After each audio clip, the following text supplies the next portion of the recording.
देखो इस बात को हम लोग में बहुत अच्छी तरह समझते हैं। क्या शादी हो गई, अपनी पत्नी हो गई, अब दूसरी महिलाओं से भी हमें व्यापारिक संबंध हो और कोई का संबंध हो तो बहुत प्रेम से बोलते हैं, ऐसा करते हैं, फोन भी करते हैं, बुलाते हैं, चाय पानी भी पिलाते हैं, और अपनी घर की पत्नी से भी ज्यादा महत्व देते हैं ना, उपयोगात्मक। तो पत्नी बिल्कुल नहीं घबराती है, क्योंकि वो जानती है धंधे पानी में करना पड़ता है, खाना ही ना। लेकिन इनकी श्रद्धा में पत्नी के रूप में अपनापन तो मेरे से ही है। वो धारा भी बहती रहती है ना अंदर, और जब तक वो धारा बहती रहती है तब तक पत्नी को कोई चिंता नहीं होती है। और जिस दिन वो खंडित हुआ और किसी तुम्हारे एक्शन से उसको ऐसा लगा, कैसा क्या मामला गड़बड़ है, तो एकदम विद्रोह हो जाता है। मैं ये कहता हूं माताओं बहनों से कि क्या हुआ कि एक दिन रावण ने मंदोदरी से कहा कि अब मैं जिंदा नहीं बचूंगा, अब मैं मर जाऊंगा। क्या बात करते हो, तुम मर जाओगे तो हम विधवा नहीं हो जाएंगे, तब मैं क्या करूं, अब मैं बच नहीं सकता, अब तो मैं मर जाऊंगा। कि क्यों क्या हुआ क्या कि वो सीता जो है ना मुझे स्वीकार ही नहीं करती है, और मुझे सीता नहीं मिलेगी तो मैं गारंटी से मर जाऊंगा, जिंदा नहीं रहूंगा। तो मंदोदरी बहुत घबराई, अरे ये तो अपन विधवा हो जाएंगे। बोली प्राणनाथ मैं क्या करूं, इसके लिए उपाय हो तो बताओ, कि तू यदि समझा सकती है सीता को तो जाके समझा। बोला कितना बढ़िया काम मिला था मंदोदरी को। क्यों, इन माताओं बहनों से मैं पूछता हूं कि मंदोदरी को रावण का प्रस्ताव स्वीकार कर लेना चाहिए था, क्यों कर लेना चाहिए था? अरे तुम्हारे सामने कोई तुम्हारा पति ये प्रस्ताव रखे तो तुम स्वीकार कर लोगी क्या? क्या बात करते हो पंडित जी, कह के तो देखे। रोटियां बंद ना कर दी तो मेरा नाम नहीं, जीना हराम कर दूंगी, समझते क्या है? बताना पड़ेगा ना। लेकिन वो तो महारानी थी ना, पटरानी थी, उसने कहा ठीक है समझाऊंगी। अब वो लोग बनना है पटरानी किसी को, ऐसा पटरानी पद हमें नहीं चाहिए। क्यों? और वो गई सीता के पास, बहुत समझाया, लेकिन सीता को तो मानने का सवाल ही कहाँ था। वास्तव में मेरा उदाहरण तो खत्म हो गया, मैं लंबाना नहीं चाहता। यानी मेरे कहने का अर्थ ये है कि अंदर में ये ख्याल आते ही यदि दूसरी महिलाओं से खोटे भाव से बात करता है, उसे संपर्क करने की जो कोशिश करता है, उसे मन में कहीं खोट है तो वो विद्रोह करती है, और मन में खोट नहीं है तो वो कोई मना नहीं करती है। ऐसे ही अपने आत्मा में अपनापन आ गया, वो सारे पर पदार्थों में से अपनापन टूट गया, फिर भी उपयोग में वो दूसरे द्रव्य की बात भी करता है, उसके स्वामी पने की बात भी करता है, कर्ता पने की बात भी करता है, लेकिन कोई चिंता की बात नहीं। लब्धि ज्ञान में वो धारा अखंड रूप से बहती रहती है, श्रद्धा में भी बहती रहती है, और एक अनंतानंद जी कसाई के अभाव में भी, जीवन में भी, चारित्र में भी वो बराबर विद्यमान रहती है। तो उसको भी भेद विज्ञान कहते हैं। 3 हो गए, एक तो मोक्ष तक के पहुंचने का, एक चौथे स्थान में शुरू हुआ, एक लगातार कंटिन्यूशन में वो धारा बहती रही, उसका नाम भी भेद विज्ञान है। वो अंदर में अजबाजाब जैसा चलता रहता है। अजबाजाब मैंने बताया ना कि आपने देखा बहुत से लोगों हाथ में थैली बांधे रहते हैं, और एक माला रहती है और उसे फेरते रहते, राम राम राम राम राम राम राम राम राम राम। तुम वहां गए थे कि नहीं हमसे जी, जो काम हो गया कि नहीं, राम राम राम राम। बीच बीच में बातें भी करते रहते हैं, ख्याल में है ना, और फिर राम राम चालू रहता है। फिर वो क्या कहते हैं कि जब वो मैंने बात करी उसके बीच में मेरा वो राम राम चालू ही था ज्ञान में, वो मानता है। लेकिन भैया वो बात करने के लिए सोचना नहीं पड़ता है कि इनसे मैं क्या पूछूं, क्या कहूं, लगाना पड़ता है ना। दिमाग लगाने पर भी अंदर धारा बहती रहती है, श्रद्धा के लेवल पर, उपलब्धि ज्ञान के लेवल पर। ऐसे ही उस त्रिकाली ध्रुव में अपनेपन की धारा निरंतर बहती रहना चाहिए। वो धारा अपना काम करती है, तुम करुणानियोग की भाषा में बताऊं हेमचंद जी, कहते हैं ना सम्मसन हो जाने के बाद प्रति समय क्या असंख्यात गुणी निर्जरा लिखा के नहीं लिखा। निर्जरा माने शुद्धि की वृद्धि, कर्मों का खपना। आप बाहर उपयोग लगा रहे, लड़ाई में लगा रहे, खाने पीने में लगा रहे, शादियां करने में लगा रहे, तो भी तुम्हारे परिणामों में असंख्य गुणी शुद्धि की वृद्धि होती जाती है। और ये कथन अकेले दिगंबरों का नहीं है, श्वेतांबर शास्त्रों में भी ये बात है। ये करुणानियोग की बात दिगंबर श्वेतांबरों में कोई ज्यादा फर्क नहीं है, बिल्कुल एक ही है, सूत्र है। हाँ बोलो, श्रावक सम्ना दृष्टि श्रावक वृत्तानंद वियोजक, ऐसा है ना, असंख्य गुण निजरा, ऐसे 11 स्थान हैं। 11 स्थान कैसे कि सम्य दृष्टि से, सम्य दृष्टि की असंख्यात गुणी निजरा होती है। सम्य दृष्टि से श्रावक माने पंचम गुण स्थानवादी की असंख्यात गुणी, पंचम गुण स्थान से अनंतानंदी का विसंयोजन करने वाले की असंख्यात गुणी, फिर छठवें गुण स्थान वाले की असंख्यात गुणी, ऐसे 11 स्थान हैं। तत्वा सूत्र में लिखे हैं, तत्वा सूत्र दिगंबर श्वेतांबर सब मानते हैं, उसमें कहीं कोई है ही नहीं। मतलब देखो, अंदर की वो धारा जो अंदर में जमी रहती है वो शांति से नहीं बैठती है कमल जी, वो अपना काम करती रहती है, अपना काम करती रहती है, और उससे ही उसके जीवन में परिवर्तन आता है। ये भरत चक्रवर्ती को इकट्ठा कैसे आ गया? कल तक तो 96,000 पत्नियों का राग था, सेकंड की विभूति का राग था, और आज एकदम कपड़े खोल दिए, और खोलते ही केवल ज्ञान हो गया अंतर्मुहूर्त में। वो अंदर में वो जो चल रही थी ना धारा, उसने सारे कर्म का स्टॉक खाली कर दिया। क्या बाहर में तो प्रवृत्ति काय में थी। तो एक मैं व्यवहारिक बात भी बता दूं आपको मैं, भरत चक्रवर्ती के 96,000 पत्नियां थी। अब उनको अंदर से राग टूट गया विषय भोग का, तो क्या करें कि अभी 96,000 में 32,000 छोड़ दें, 64,000 रखें। ऐसा नहीं हो सकता। छूटेंगी तो सबकी सब एक साथ, और नहीं तो एक भी नहीं छूट सकती। ये नियम है चक्रवर्तियों के, आपके भी।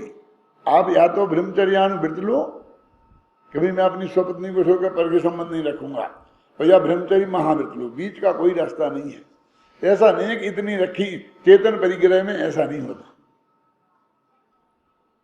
एक झटके से छूटती हैं। अब मैं कहता हूं कि वो बाहर से नहीं होता हो, क्योंकि प्रैक्टिकल नहीं है, लेकिन अंदर में तो राग कम हो ही रहा है ना। अब उसकी भोग की प्रवृत्ति धीरे धीरे कम होती गई। अब आपको क्या पता पड़े, जब तक सामने वाले ने ब्रह्मचर्य व्रत नहीं लिया, तो आप कैसे निर्णय कर सकते हो कि जिस दिन इसकी शादी हुई थी उस दिन से आज तक मैं कितना मामला कम परिणामों में कंपना आता गया। वो तो तब ही मालूम पड़ेगा जब वो छोड़ेगा, और उसके पहले तो मालूम ही नहीं पड़ेगा। अब वो तुम्हारे सामने आके थोड़ी छोड़ेगा, अपने मन में ही छोड़ सकता है, संकल्प कर सकता है। ये कोई जरूरी थोड़ी कि सारी दुनिया के सामने करे। अंतर समझ में आया ना? तो उसकी शुद्धि जो बढ़ती गई वो हमें पता नहीं लगती। और अंदर से सब खलास हो गया था, तो दीक्षा ली और अंदर गया तो जमा, तो अंतर्मुहूर्त लगातार जमा रहा, तो केवल ज्ञान हो गया अंतर्मुहूर्त में। तो वो जो श्रद्धा ने कुछ काम नहीं किया। क्यों? अंदर में जो अजपा जाप चलता रहा, अंदर में ज्ञान में, लब्धि ज्ञान में वो रटन चलती रहती है। जब हम ये कहते हैं कि तू मेरा है मैं तेरा हूं, तो उस समय में भी तू मेरा नहीं है और मैं तेरा नहीं हूं, ये रटन अंदर बराबर चालू है। ऐसी विचित्र स्थिति है सम्यक दृष्टि की। देखो, तीसरी अपेक्षा हो गई ना, एक अपेक्षा और भी है। वह यह है कि जब ज्ञान में एक बार ज्ञान अपनापन तोड़कर स्व में अपनापन स्थापित कर लेता है, तो फिर उपयोग में ज्ञान के पदार्थों के चले जाने पर भी लब्धि रूप ज्ञान में आत्मा निरंतर जानने में आता रहने से, श्रद्धा में उसी में अपनापन रहने से सम्यक दर्शन और सम्यक ज्ञान बने रहते हैं। यह सम्यक दर्शन और सम्यक ज्ञान का बना रहना और अनंतानुबंधी के अभाव में परिणति की विद्यमान शुद्धता भी ज्ञान का ज्ञान में प्रतिष्ठित होना ही है, और पर से एकत्व की मान्यता से मुक्त होना है, पर से एकत्व के अज्ञान से मुक्त होना है। इसी भी मोक्ष कहते हैं दृष्टि मुक्त। इन सब बातों को गहराई से समझकर जिनवाणी में जहां जहां जिस अपेक्षा से जो कथन हो वहां वही अपेक्षा लगाकर समझने की से असली बात समझ में आएगी। देखो जैन दर्शन में एकमात्र निज भगवान आत्मा को छोड़कर और जिसे भी उपादेय कहा गया हो, अब शास्त्र में कहीं लिखी हो तो उठा उठा के पन्ना हमारे पास मत लाना, वह सब किसी न किसी प्रयोजन से उपादेय कहे गए हैं, ये समझ लेना। जब तक वह प्रसिद्ध प्रयोजन सिद्ध नहीं होता तब तक वो उपादेय हैं, और प्रयोजन सिद्ध हो जाए तो वे हे हो जाते हैं। तो भेद विज्ञान कब तक? मोक्ष में जाना उद्देश्य था, मोक्ष में चले गए तो खत्म हो गए। आप समझे ना? इसलिए वो हे लिखा हो तो घबराना नहीं, वो उसके लिए कह रहे, वो बनारसी दास ने हे लिख दिया था ना, तो मैंने आपको बताया था, उसके लिए ये बात कही है ना। अभी ये जो उसके बाद में जो है ये पेज लिखा है, ये अपन पढ़ चुके हैं पूरा, वो मैंने कोटेशन है ना मेरी उस किताब का, वो अपन पढ़ चुके हैं। अब अगला छंद आता है 131वां छंद। भेद विज्ञानता सिद्धा सिद्धा एकल केचना अस्सई भाव तो बद्धा बद्धा एकल केचना। आज तक जितने भी जीव मोक्ष में गए हैं वो इस भेद विज्ञान से ही गए, और आज तक जितने जीव संसार में रुल रहे हैं वे सब भेद विज्ञान के अभाव से रुल रहे हैं। अब बोलो इससे ज्यादा क्या कहें? एकमात्र मोक्ष मार्ग भेद विज्ञान है। पढ़ो चंद। अब तक जो भी हुए सिद्ध या आगे होंगे, बोल पढ़ो पढ़ो लो। हमारे विद्यार्थी होते तो मोक्ष के पढ़ लेते। महिमा जानो एकमात्र भेद ज्ञान की, और जीव जो भटक रहे थे भव सागर में, भेद ज्ञान के ही अभाव से भटक रहे हैं। अब कितनी महत्वपूर्ण चीज है, और हमने आपको पहले से अंत तक कैसा भेद विज्ञान होता है, कैसे बढ़ता है, कैसे होता है, वो सब बता दिया। ख्याल में है ना? लोग कहते तो अपनी तरफ से करे, उदाहरण दे रहे पत्नी का, बच्चों का, ये शास्त्र की बात है क्या? ये तो मैं आज से नहीं, जब मैं पढ़ता था मुरैना विद्यालय में और गर्मियों की छुट्टी में गांव में जाता था तो मैं वहाँ प्रवचन करता था, तो मैं शास्त्र में पढ़ करके फिर 1 घंटा बोलता था, शास्त्र की तरफ देखता ही नहीं था। तो मेरी माँ कहती थी, भैया अब तुम्हारी बात में बहुत सुन ली, थोड़ा शास्त्र सुना दो। मेरी माँ कहती थी, तो मैं कहा माँ ये सब शास्त्र की ही बातें हैं।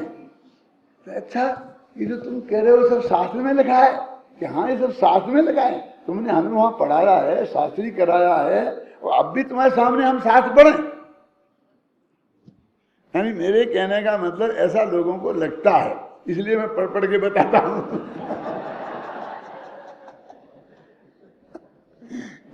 क्योंकि ये तो मैंने ही लिखी है ना, तो मैं बिना पढ़े भी बता सकता हूँ सब, लेकिन इसलिए बताता हूँ कि आपको भरोसा रहे कि शास्त्र की बात चल रही है। देखो हो गया ना। अब को बनारसी दास कहते हैं, भेद ज्ञान संवर जिन पायो सुचेतन शिव रूप कहायो। भेद ज्ञान जिनके घट नाही ते जड़ जीव बंधे घट माही। कि जिन्होंने भेद विज्ञान रूप संवर प्राप्त कर लिया है वे समझ लो मोक्ष में चले गए, और जिनने भेद विज्ञान नहीं किया है वे जीव जड़ हैं और जड़ घट बने शरीर में ही बंधे रहेंगे, अनंत काल तक संसार में घूमेंगे। अभी ये अमृतचंद ने जो भेद विज्ञान की महिमा गाई है वो पूरी हो गई। बनारसी दास जी को मन में संतोष नहीं हुआ, तो वे 2 छंद और लिखते हैं। देखो, भेद ज्ञान साबू भयो समरस निर्मल नीर, धोबी अंतर आत्मा धोवे निज गुण चीर। के भेद विज्ञान तो साबुन है, और समरस समता रूपी रस ये पानी है, और अंतर आत्मा समदृष्टि आत्मा ये धोबी है। कह देखो भगवान मैंने अपने गुरुदेव कौन है? कि तुमने गुरुदेव को धोबी कहा तो हमसे बुरा कोई नहीं होगा, तो तुम मत मानो अंतर आत्मा। ये तो लिखा ना कि धोबी अंतर आत्मा धोवे निज गुण चीर। अपने गुणों का जो है ना वे मैले हो गए ना, उनको धो करके साफ करता है। एक छंद तो ये हो गया, सरल हो गया। एक बहुत बढ़िया है, ये छंद का अर्थ आप घर पर नहीं कर पाओगे।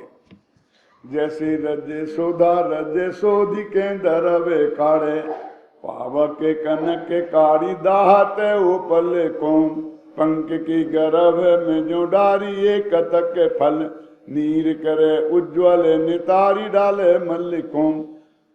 दधी को मथैया मथी काढ़े जैसे माखन को, राजहंस जैसे दूध पीवे त्याग जल खो, तैसे ज्ञान गंत भेद ज्ञान की सकति साधी, वेदे निज संपत्ति उछेदे पर दल को। इसे माला अलंकार बोलते हैं। माने जैसे माला में बहुत से फूल गुथे रहते हैं ना, ऐसे उदाहरणों को माला में गूंथ दिया है। एक बात बताने के लिए 10 उदाहरण दे दिए। कौन कौन से सुनो आप। जैसे रजे सोधा रजे सोध के दरवे काढ़े, ये जो जहाँ पर वो जवेरियों का दुकानें होती है ना, सराफा, तो सराफा में नीचे छोटे छोटे कण वे सोने के चांदी के हीरे गिर जाते हैं, तो वहाँ वे कुछ धूल धोया लोग होते हैं ना, तो शाम को सारी मिट्टी साफ करके धो धोआ के वो निकालते हैं, उसमें इतना माल मिल जाता है कि वे लखपति बन जाते उससे। तो जैसे रज सोधा, धूल को धोने वाला, रज को शोध के मतलब की चीज निकाल लेता है, ऐसे ये अंतर आत्मा एक कर्म की धूल को धो धो के अपने अंतर आत्मा को निकाल लेता है। पावक कनक काढ़ दाहत व पल को, और अग्नि सोने के मेल को जला देती है, शुद्ध सोना पा लेती है। ऐसे ही ज्ञानी जीव अपने आत्मा में से विकार को जला देते हैं और शुद्ध आत्मा को प्राप्त कर लेते हैं। पंख के गर्भ में जो डालिए कलगत, कीचड़ में फिटकरी डाल दो तो वो पानी अलग कर देती है और मैल अलग कर देती है। ऐसे नीर करे उज्ज्वल नितारी डाले मल को, मल को नितार के पानी को शुद्ध कर देती है। ऐसे ये भेद विज्ञान आत्मा को मैल निकाल के पवित्र कर देता है। और दधी को मथैया मथी काढ़े जैसे माखन को, दही को मथ मथ के मक्खन निकाल लेता है ना, ऐसे ये भेद विज्ञानी जीव मथ मथ के आत्मा का मक्खन निकाल लेता है। और राजहंस जैसे दूध पीवे त्याग जल खो, वो दूध पी लेता है, पानी छोड़ देता है राजहंस। ऐसे ही भेद विज्ञानी जीव आत्मा को ग्रहण कर लेता है, पर को छोड़ देता है। तैसे ज्ञानवंत भेद ज्ञान की सकति साध, वेदे निज संपत्ति, अपने आत्मा का तो वेदन करता है, उच्छेदे पर दल को, और पर दल का उच्छेद कर देता है। ठीक है, अर्थ समझ में आ गया। अब छंद पढ़ूंगा तो आएगा ना याद में। जैसे रजे सोधा सोधी काढ़े के दरवे काढ़े, पावक के कनक के काढ़ी दाहते ओ पल्ले को, पंख की गर्भ में जो डारी ये कतक के फल, नीर करे उज्ज्वल नितारी डाले मल को। दधी को मथैया मथी काढ़े जैसे माखन खो, राजहंस जैसे दूध पीवे त्याग जली खो। तैसे ज्ञानवंत भेद ज्ञान की सगति कर, वेदे निज संपत्ति उछेदे पर दल को। क्या अंत में एक कलश और रह गया है, बाकी रहने दूं? क्या मुकुंद भाई, पूरा कर दूं कि लेने दूं? 5 मिनट। वेद ज्ञानाच्छलन कलनाथ शुद्ध तत्वोपलम्भा, राग ग्राम प्रकर करणात् कर्मणाम संवरेण, बिभ्रतो संपरम मलमलालोक मम्लानमेकम, ज्ञानम ज्ञाने नियत मुदितम शाश्वतोद्योतमेतत्। ये संत बहुत कठिन लगता है आपको, लेकिन उतना कठिन है नहीं। वेद ज्ञान से शुद्ध तत्व की उपलब्धि हो, इसमें क्या कठिनाई है? शुद्ध तत्व की उपलब्धि से राग नाश हो, इसमें कोई दिक्कत है? राग नाश से कर्म नाश, और कर्म नाश से ज्ञान, ज्ञान में स्थिर होकर शाश्वत हो जाते, यही है अर्थ। अक्षर अक्षर छंद से बताऊं, भेदो ज्ञान छलन कलनाथ शुद्ध तत्वोपलम्बा। आ गया, भेद विज्ञान से सत्य की उपलब्धि होती है। राग ग्रामा प्रलय करना, राग के समूह को नष्ट कर देता है कर्मों को, तो कर्मों का संवर हो जाता है। फिर परम आलोक अमलान एकम आत्मा, उसको ग्रहण करता है, संतोष को धारण करता है और ज्ञान में प्रतिष्ठित होकर शाश्वत हो जाता है। बिल्कुल वही सीधा सच्चा अर्थ है। ऐसा भगवान आत्मा इस आत्मा को प्राप्त कर लेता है। ख्याल में आई ना? इस तरह ये अधिकार संवर का पूरा हो गया। और बनारसी दास के 2 छंद में पढ़ लेना, अर्थ नीचे लिखा हुआ है। ओ विभोग मिंदियेहिम दब्बान मचेदनान मिदरानम जम कुणदि सम्य दिट्ठी तम सब्बम निजर निमित्तम। जब इसकी उत्थान का जो लिखी है अपन ने, उसमें ये लिखा है कि ये द्रव्य निर्जरा का स्वरूप है। अब द्रव्य निर्जरा का स्वरूप कहते हैं, ऐसा लिखा ना पिछले पेज पे, देखो पीछे के पेज पे। अरे अपने अभी अब मंगलाचरण नहीं हुआ ना? हाँ, गाथा कैसे शुरू कर रहे हैं अपन? कल पढ़ा था ना, ये पढ़ो। रागाद्या सविरोध तो निज धुराम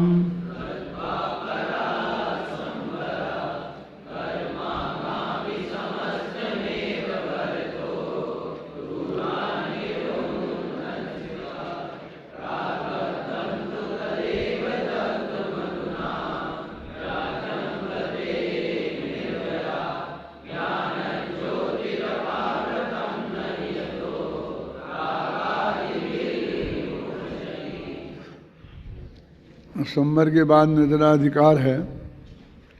वो कह रहे हैं कि जब तक संवर नहीं हो तब तक निर्जरा से कोई लाभ नहीं है। वास्तव में वो निर्जरा है भी नहीं। दिक्कत ये है कि जो निर्जरा नाम का तत्व है 7 तत्वों में, वो कर्मों का जो झड़ना उदय में आकर ऑटोमेटिक, उसको भी दुर्भाग्य से निर्जरा कहते हैं। इसके लिए लिखा ना पंडित दौलत राम जी ने कहा, निज काल पाए विधि सरना तासो निज काज न सरना। अब आगे की पंक्ति में नहीं बोलना चाहता हूं क्योंकि उसकी लंबी व्याख्या करनी पड़ेगी, है ना? यहाँ ये कह रहे हैं कि वो अपने आप कर्म उदय में आते हैं तो वो खिर ही जाते हैं, उनको निर्जर बोलते हैं, झड़ना, झड़ जाते हैं। तो वो कहते हैं कि वो वास्तव में निर्जरा तत्व नहीं है, यहाँ उससे कुछ लेना देना नहीं है। यहाँ तो ये कह रहे हैं कि जब तक संवर नहीं हो तब तक निर्जरा का कोई लाभ नहीं होता, क्योंकि कर्मों का आना नहीं रुके तो फिर उसको झड़ने से फिर नए बन जाते हैं। वो पुराने झड़ें और उसके बदले में नए नहीं बंधें तो वास्तव में वो निर्जरा हमारे काम की है। नीचे की पंक्ति में ऐसा लिखना चाहिए था, लेकिन तप करी जो कर्म खिपावे सो ही शिव सुख दर्शावे, ऐसी पंक्ति है ना कि ऐसा लगता है हम तपस्या करेंगे और उससे खूब कर्म झड़ जाएंगे और उससे हमें मोक्ष मिल जाएगा। तो इसलिए लोग उपवास आदि को तपस्या मानते हैं, भाई क्रियाओं को, और उसमें करने को वे समझते इससे कर्म खिल रहे। धूप में बैठ गए उसको मानते हैं तपस्या और उससे फिर कर्म खिल जाएंगे ऐसा मानते हैं, और वास्तव में तो उससे पसीना खिलता है। कर्म के खिलने का उससे दूर का भी रिश्ता नहीं है। फिर शास्त्र में उन्हें तब क्यों कहा है और फिर हमारे मुनिराज ऐसा करते ही क्यों हैं? वास्तव में वे कुछ नहीं करते हैं, हमने बहुत गलत समझा है। होता क्या है कि जब उन्हें परद्रव्य की पराधीनता स्वीकार नहीं है तो जो अनुकूलता प्रदान करने वाले संयोग हैं वे तो बुद्धिपूर्वक जोड़ना पड़ते हैं और उनमें प्रयत्न भी लगता है, और लौकिक दृष्टि से कहें तो पैसा भी खर्च होता है और भी साधन जुटाने पड़ते हैं। फिर उन साधनों को संभालना भी पड़ता है, क्योंकि अभी हमने एक दफ़े कोई चीज़ चदरा बिछा लिया, चटाई बिछा ली, अब दोबारा चटाई वहीं छोड़ देंगे तो दोबारा चटाई कहाँ से आएगी? तो चटाई को संभलवाना पड़ेगा, और फटेगी गलेगी तो कोई दातार खोजना पड़ेगा। वो वास्तव में कोई पराधीनता स्वीकार नहीं करना चाहते हैं, कोई परिग्रह उनके पास नहीं है, नहीं रखते वो, इसलिए उनको वैसे संयोग सहज ही मिलते हैं। कैसे संयोग? जमीन होगी, उस पर कोई बिछाने की चीज़ नहीं होगी। अब गर्मी सर्दी की बात है, जैसे मैं अभी कहा धूप में पसीना खिरता है, तो धूप में एक तो ऐसा होता है कि वे जब समाय करने बैठे थे तब वहाँ धूप नहीं थी, और अब समाय 1.5 घंटे किए तब धूप आ गई, ऐसा भी हो सकता है। और ऐसा भी हो सकता है कि वे बुद्धिपूर्वक धूप में जाके बैठे हों, लेकिन जैसे हम और आप बैठते हैं पैसे नहीं, धूप के लिए धूप में नहीं, क्योंकि वे गर्मियों में धूप में बैठते हैं और सर्दियों में छाया में बैठते हैं। यदि वो धूप के लिए तो सर्दियों में बैठना चाहिए और गर्मियों में बैठना चाहिए, गर्मियों में धूप में क्यों बैठते हैं? तो उसका कारण है कि उनको अपने आत्म ध्यान के लिए एकांत चाहिए, और गर्मियों में छाया हर एक को प्रिय है, तो वहाँ भीड़ हमेशा होगी, आदमियों की होगी, नहीं होगी तो पशु पक्षियों की होगी, कीड़े मकोड़ों की होगी, वो सारी भीड़ वहाँ होगी। इसलिए वे उससे बचने के लिए धूप में बैठते हैं। पर्वत की चोटियों पे क्यों चले गए? तो कहते रही मन तहाँ न बैठिए जहाँ कोई दे उठाए। ऐसी जगह नहीं बैठना चाहिए कि जहाँ कोई उठाए, किसी के काम की जगह होगी तो वो उठाएगी। तो अपने आता है शास्त्रों में, मुनिराज ने देखी अच्छी बहुत बढ़िया शिला थी नदी के किनारे, तो वो जाके उस पर बैठ गए। अब धोबी आना रोजाना उस पर आके कपड़े धोता था।